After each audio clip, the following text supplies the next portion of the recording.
একজন বিশ্ববিদ্যালয় ছাত্র শখের বশে টিউশনে টাকা জমিয়ে গড়ে তুলেছেন কমলা বাগান, যা এখন স্বপ্ন দেখাচ্ছে লাখ টাকার।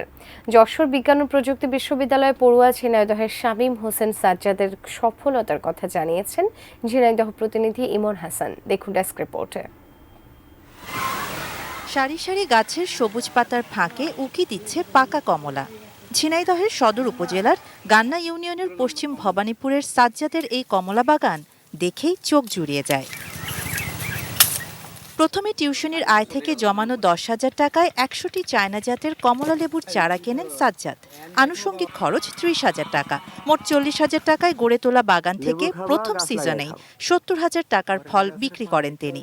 আর এই মৌসুমে এখন পর্যন্ত 80,000 টাকার ফল বিক্রি করেছেন সাজ্জাদ।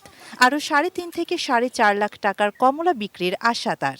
যাদের 10 কাঠা জমি আছে তারা অবশ্যই এই চাষটা করতে পারে। জমিটা উঁচু হতে হবে, পানি জমবে না। সেক্ষেত্রে আপনারা যদি এটা লাগান তাহলে 2টা বছর ধৈর্য যদি ধরতে পারেন, যদি সঠিক পরিচর্যা পান, তাহলে আমার মনে হয় চাকরির পিছনে আপনাদের ছোটা লাগবে না। কমলার এমন সফল বাগান এবং বাণিজ্যিক উৎপাদনে আশাবাদী কৃষি কর্মকর্তারা, যা দেশের চাহিদা মেটাবে, কমিয়ে আনবে আমদানি নির্ভরতা। গাছ বড় হয়ে গেলে তখন আর সাথী ফসল হিসেবে শুধুমাত্র এখানে বস্তায় আদা চাষ করা সম্ভব হবে, যখন ছায়া হয়ে যাবে।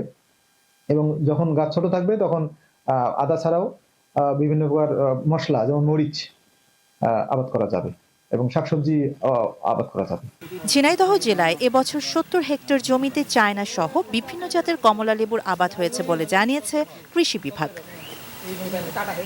শাহানা জাহান, ডেস্ক রিপোর্ট, এটিএন নিউজ।